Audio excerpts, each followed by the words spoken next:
Hi, hey, hello, how's it going? It's Emily, and today I'm really excited to start this vlog because this is the start of my spooky season vlogs. I'm not sure exactly how many there will end up being, but in general, I want to vlog for October. It is not only my favorite month, but it is also in particular my favorite month to read. I love everything about spooky season reading, the gothic books, the thriller, the witchy books, just atmospheric, vibey books.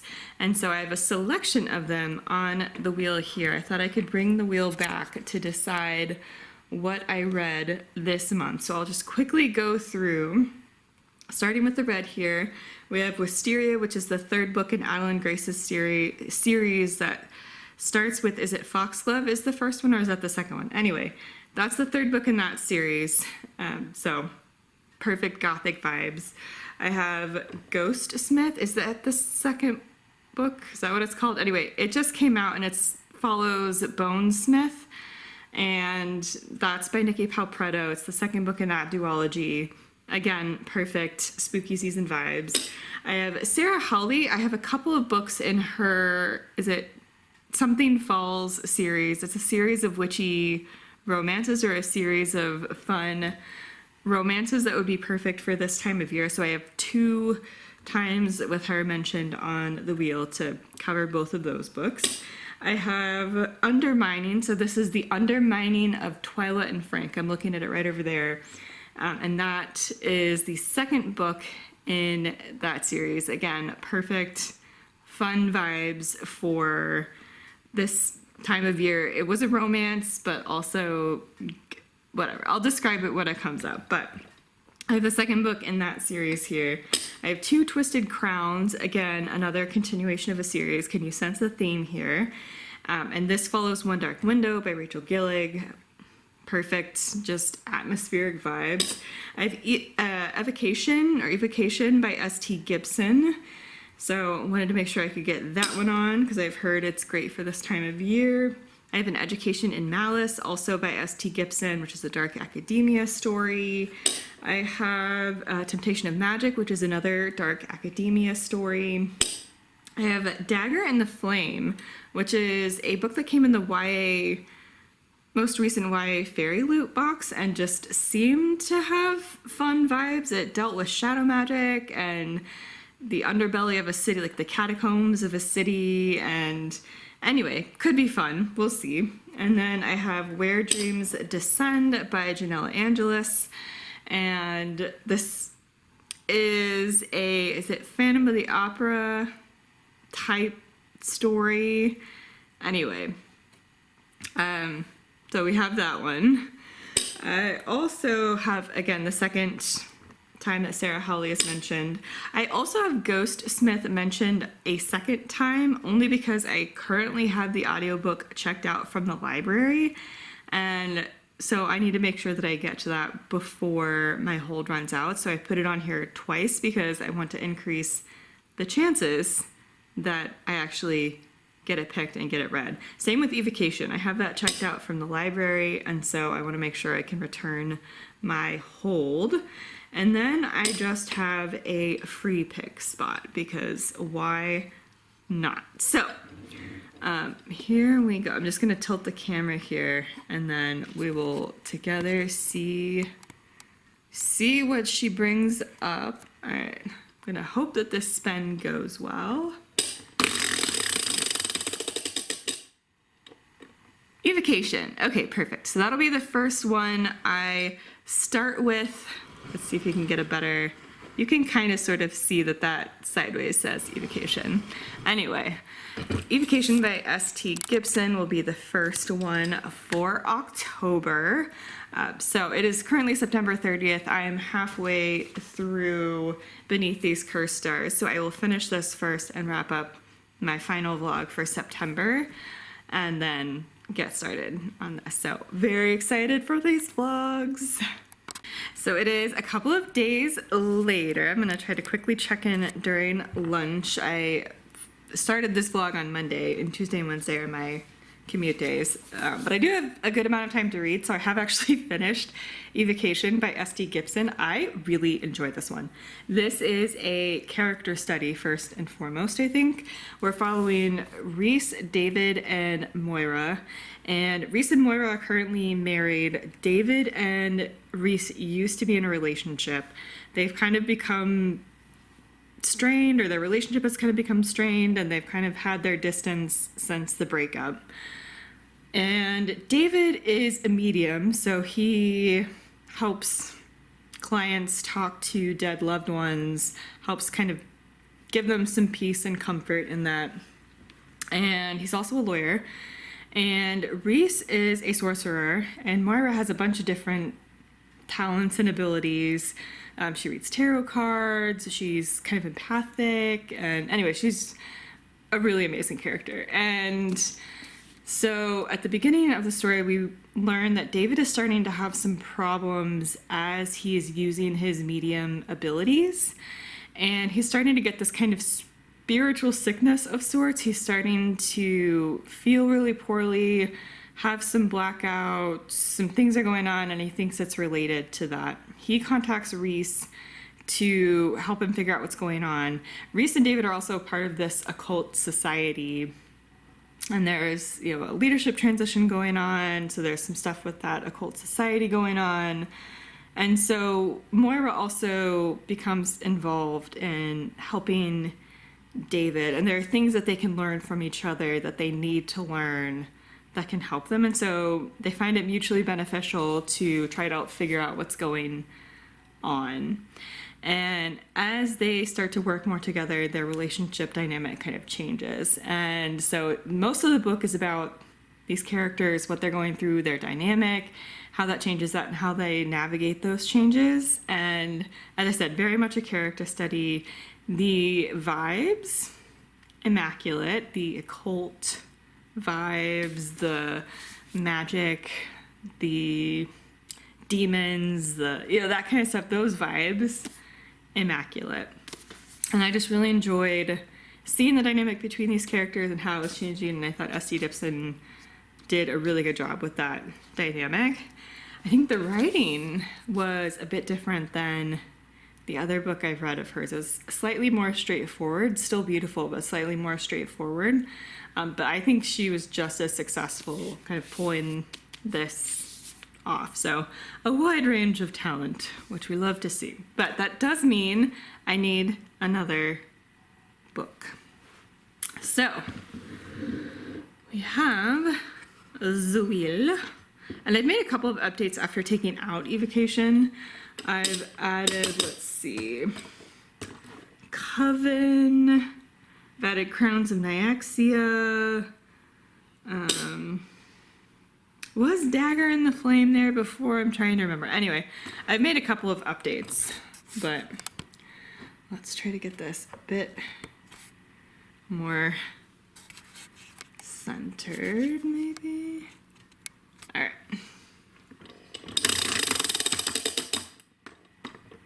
Ooh, Crowns of Nyaxia. So I have read the first book, Serpent and the Wings of Night, and I need to read both the second book in that duology. I think there's also a standalone, like another standalone kind of side book in that world. Is that what it is? Anyway, we'll just go ahead and read the follow-up or the sequel to Serpent and the Wings of Night, and that'll be the next one. Okay, I'll check in once I've started. So it is the next day. I have started Ashes in the Star-Cursed King, which again is the second book after Serpent and the Wings of Night. I'll put an image here because I don't have a physical copy, but I'll talk just a sec about the first one since I can only say so much about the second one. So we're following Araya in this duology, and she was raised by vampires. The vampire who raised her is kind of protecting her and helping to teach her how to protect herself. It's pretty dangerous for her to grow up amongst vampires. There are different vampire kind of groups or clans, kind of, and she is never wanting to feel weak or powerless, and so she's competing in a series of trials to be able to gain a wish or favor granted by the goddess Nyaxia. And so, of course, at the end, shenanigans has been happening. She feels hurt, and, she's not really sure what to do, and she's reeling from what happened. Again, I'm not really going to talk about it because I don't want to spoil anything, but she's reeling from those things that happened and trying to figure out how to move forward or figure out how she can get out of her situation that she's been forced into by those things happening. And so she's needing to play a bit of politics. She's trying to figure out how to get information from outside the palace or communicate with people outside the palace to be able to kind of figure out what's going on in the larger world and be able to get herself out of this situation, maybe get some help. And so she needs to play some politics, and she ends up kind of becoming reluctant allies with, or temporary allying herself with, the last person she ever thought she would, so that she can ultimately try to get herself into a better position. And so she has made this deal. She's not really sure how it's going to go, but she's going to try to twist anything to her advantage that she can, and, use that to kind of play into the politics of the larger world. I'm having a really fun time with this one so far. I'm not too far into it, but I just wanted to go ahead and check in while I had a quick second.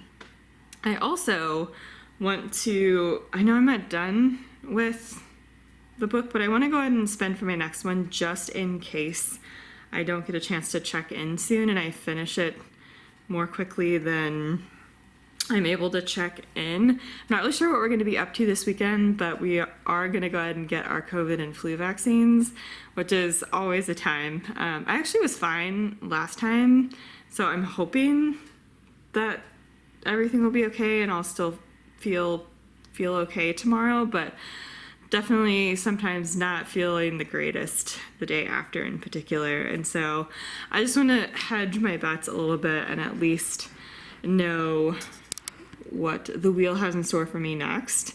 So I haven't taken Crowns of Nyaxia off, but there is also the book 2.4, like the book that is like the standalone in that world. So if I get it again, I'll just read that. So anyway, we'll just go ahead and, ooh, that was a bad spin. Okay, Coven. I don't know if you can get it kind of down the side there, but that is Coven.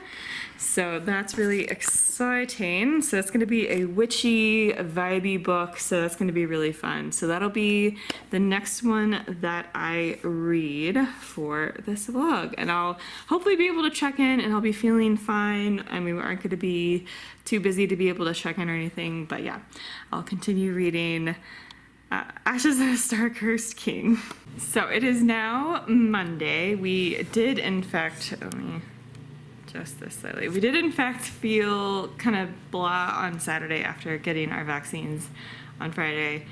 Had some productive time yesterday, watching some football yesterday as well. But in that time, I did manage to finish Ashes and the Star-Cursed King by Carissa Broadbent.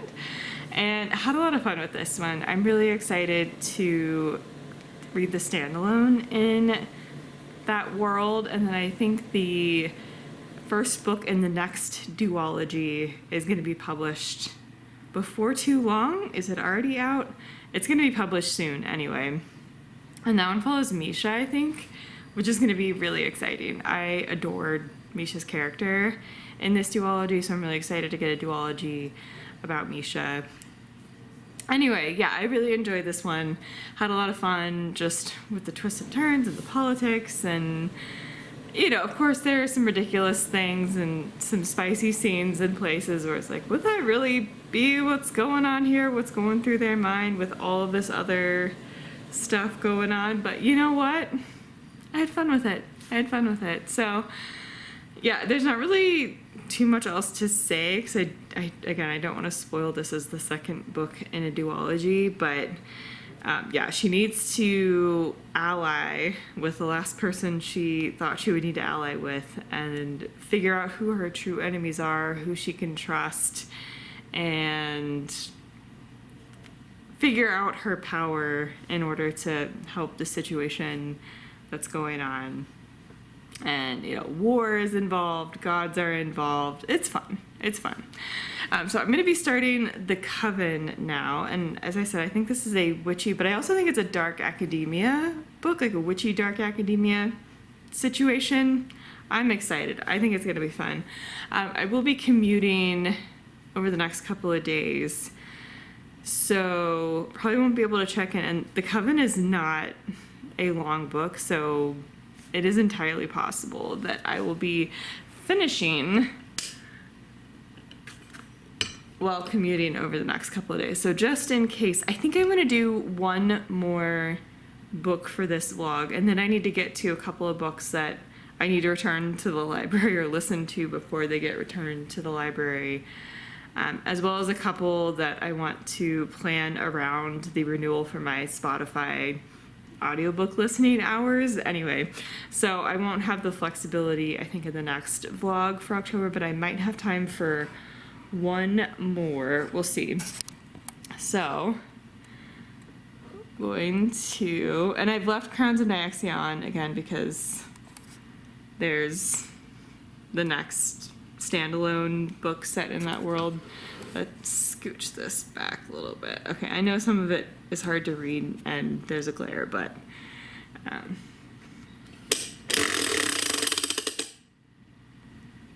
ooh, okay. It is like bent a little bit. Let me see if I can show you mine. But it is bent onto Sarah Holly, which actually is really convenient, and I put her name on twice for this convenience, but that is actually one of the books that needs to get returned to the library. So that's actually perfect.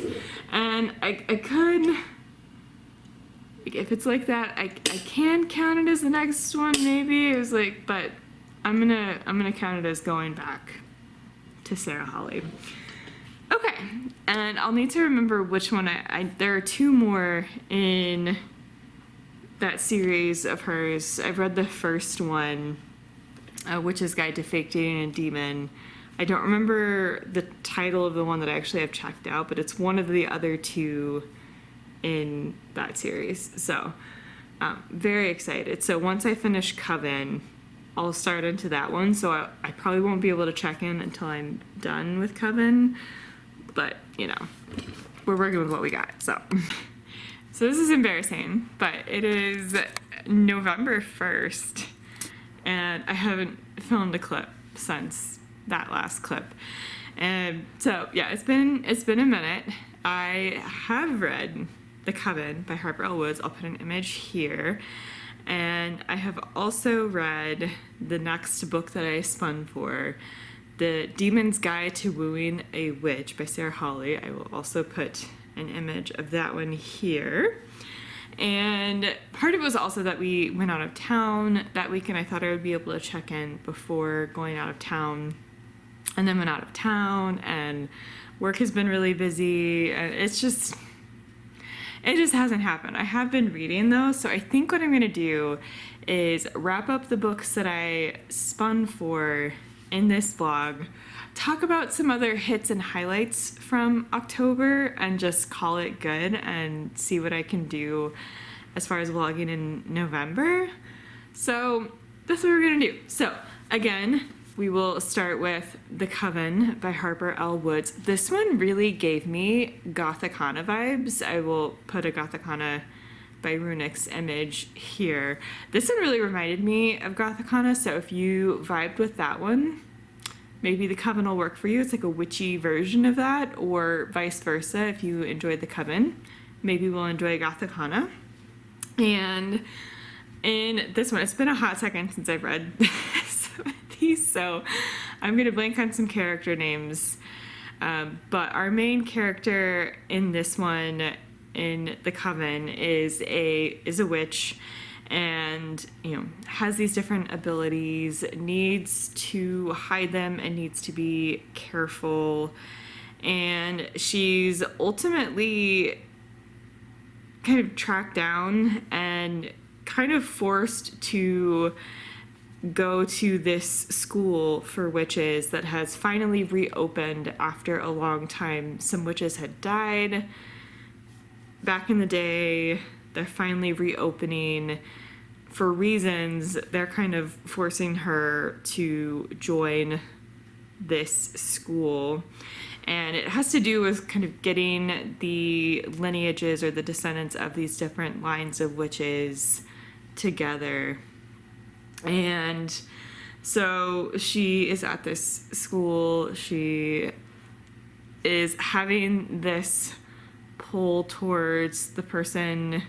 Is it the person who's running the school? I don't think it's a professor like it is in Gothicana, but I think it's the person helping run the school, and he's being controlled, or he's being directed or told what to do by a board of, older witches from these different lineages, and it's basically some of their descendants that are going to this school at this point. And so he's being told what to do by this group of witches from these different lines. And so he's running the school and has been directed to go get our main character, bring her to the school. And so anyway, they start to have a pull and an attraction for each other. And it doesn't really, it's hard for it to feel like it's a school setting, kind of like Gothicana. Maybe that's part of what reminded me of that was, we're at a school, but it doesn't really feel like we're at a school, going to classes, doing homework, connecting with the other students. The side character, there are side characters in some of these other students, but they barely play a role, it seems like. And most of the scenes are with our two main characters, the witch and the person who runs the school. And it seems like quite a few of the scenes are between them, or very quick other scenes that then provide excuses for them to have another reason to interact, which is just kind of funny. I was entertained. I was having a great time. This one is definitely spicy. And anyway, so just know that going in. Definitely dark. I think, if I recall correctly, I think they mentioned some trigger warnings at the beginning, just as a heads up, so something to pay attention to. But I don't know. I was entertained. I had fun. It wasn't anything too deep. It wasn't anything too serious. Like, it mostly was just a little bit of plot and mixtures of plot that, maybe could have been woven together better or gone a bit deeper in terms of the world building, but the point wasn't for those things. And the point was to have a bit of plot to then bring our two main characters back together, right? To build that tension and build that relationship. But again, entertaining. I do plan to continue and read some more of that series. I think there's just one other book. Is it a duology? I think it might be a duology. So I do plan to continue. So after reading The Coven, I had started A Demon's Guide to Wooing a Witch by Sarah Hawley. I had started that one and was like 2/3 of the way through before we went on this weekend trip, and we started to listen to The Midnight Feast by Lucy Foley. We weren't really vibing. Started to listen to that in the car. He was asking me what else I was reading. Matt was asking me what else I was reading and if I wanted to continue a book that I had been in the middle of. And I was talking to him about An Education in Malice, which I had started at the time, and I'll talk about in just a minute. And then also had been like 2/3 or so of the way through A Demon's Guide to Wooing a Witch. And so I was telling him about that one as well. And he was like, yeah, let's listen to the Demon Witch romance. I was like, okay, cool. And so we listened to the last third or so of it together. We were having a grand time. He was loving it as well. And I was trying to give him some of the background of the first book and some of what had happened in that story so that he could at least follow along with some of the later stuff. But anyway, and so for this one, it does actually follow the events of the first book, and some of the events of the first book are mentioned and kind of play a role in where the characters are at and what's going on in this second one. So I would recommend reading them in order, and I'll have to be very careful about what I mention about the second one because I don't want to spoil things for the first one. I will say who the main characters are. We're following the friend of the main witch character in the first book, and we're also following a demon character who is mentioned and is, part of the first book and doesn't really have a great relationship with the demon who is the main demon character in the first book. And, for reasons, this demon character, who's now the main character in the second book, is not having a great time. And so he's kind of been kicked out of the demon realm for reasons, is having this kind of dispute with someone on the demon council who manages to get him kicked out. Comes across our main witch character, who, doesn't really want to help him, but is really one of the only people in a position to do so. So she's starting to help him, but kind of gets caught up in this demon realm, their demon court politics. She kind of gets wrapped up in that by virtue of proximity to him. And so she's trying to help him. The demon character is kind of facing some amnesia. So she's trying to help him figure out just what's going on and how she can kind of get herself removed from this political situation that she's a part of. Anyway, it was delightful. It was so much fun. And the characters are just so funny and so much fun. I adore this series so far. There is one more that I have to read.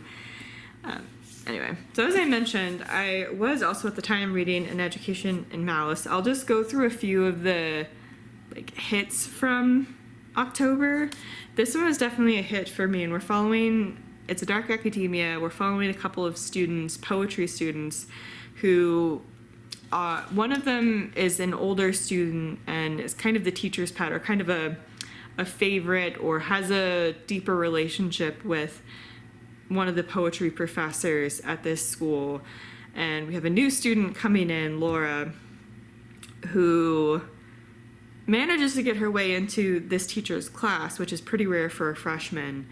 And so the other student, Carmilla, they kind of have a competitive thing going on because Carmilla doesn't want to lose this teacher's favor, but Laura's kind of stepping up to potentially also get closer to this professor, and Carmilla's feeling kind of jealous of that. So they have this kind of rivalry thing going on, and Laura gets kind of pulled more and more into the orbit of this professor who has some dark secrets, and just kind of gets pulled into her world, and it's just dark and delicious.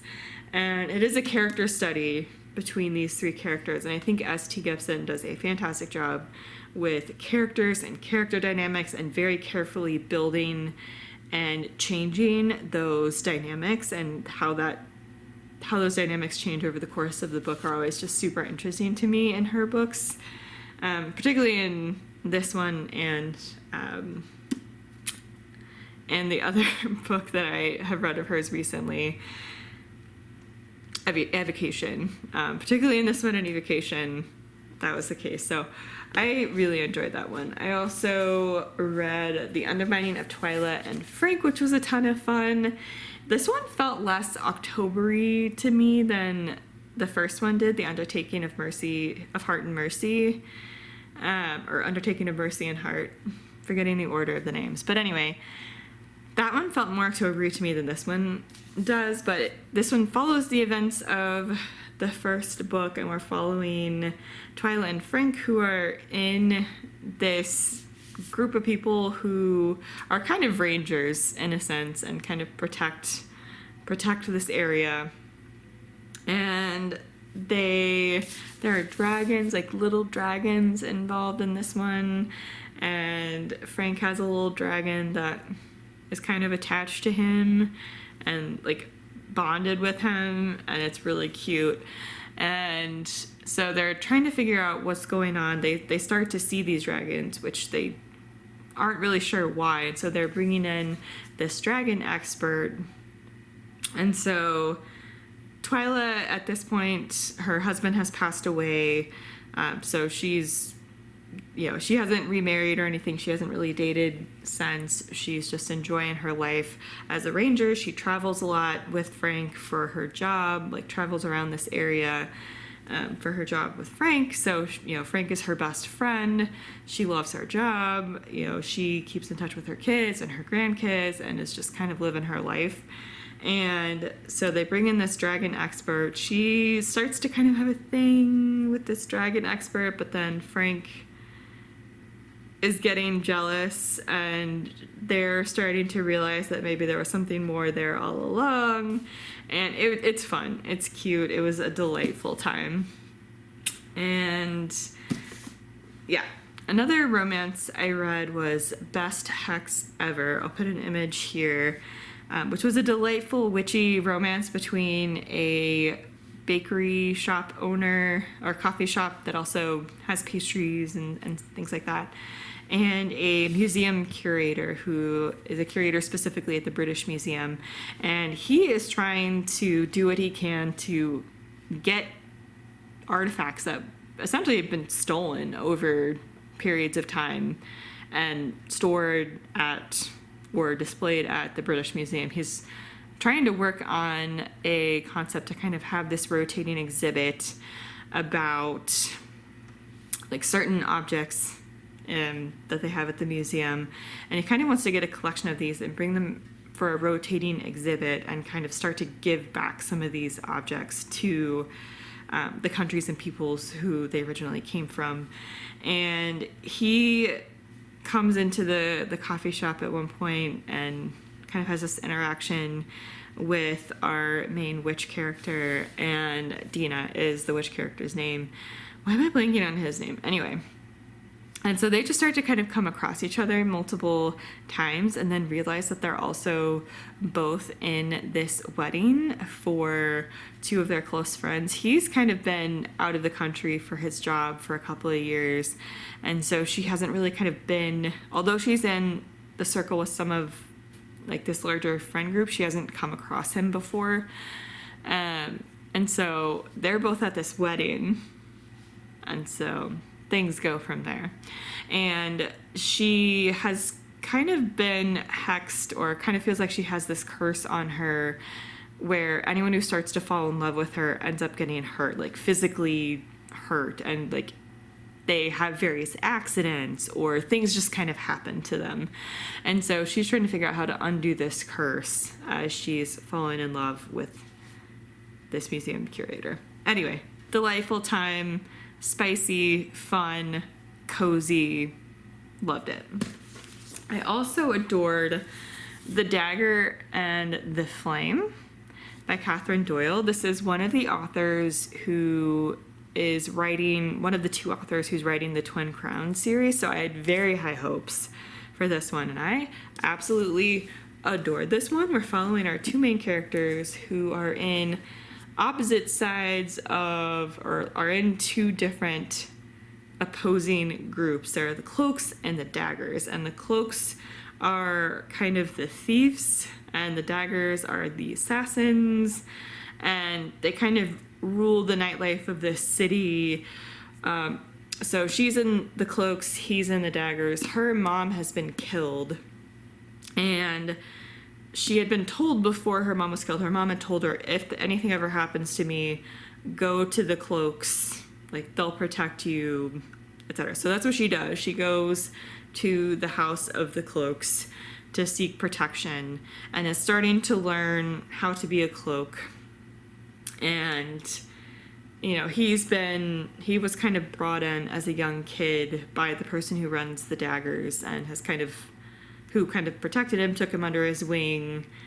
Anyway, there is this substance called shade that gives you different abilities but can also be dangerous. That's kind of part of the magic in this world. And there are these mysterious deaths that are happening, and so the leaders of the two groups ultimately decide to have a truce of sorts and work together to figure out what's going on. And so they're kind of brought back into, so he's actually initially tasked with killing her. that, like, she's his mark at first. And so she, under the protection of the cloaks, is kind of able to at least get some protection. But then he just starts to get intrigued by her and keeps maybe having opportunities to kill her, but not killing her.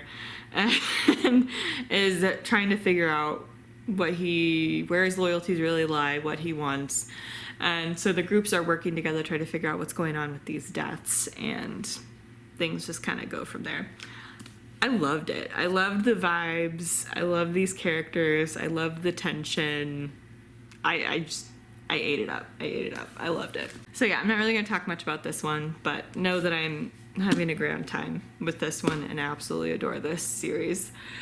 So we'll just call this a wrap on October vlogs and reading, and it's fine. We'll see what I can do for November. There is, of course, the holidays coming up, which always makes things a little more difficult, but we'll see. I'm hopeful that I can at least get some vlogging done in November, and so many books that I'm excited about for November. So thank you so much for watching, and yeah, let me know if you've read any of these books or what you read in October. Spooky time reading, as I said, my absolute favorite, The Peak. So let me know what you read for October, what you enjoyed, which reads you enjoyed in October, and I'll leave my Instagram down below, and I'll also leave more information about how you can support the Black Lives Matter movement, and I will see you in the next one. Bye, everyone.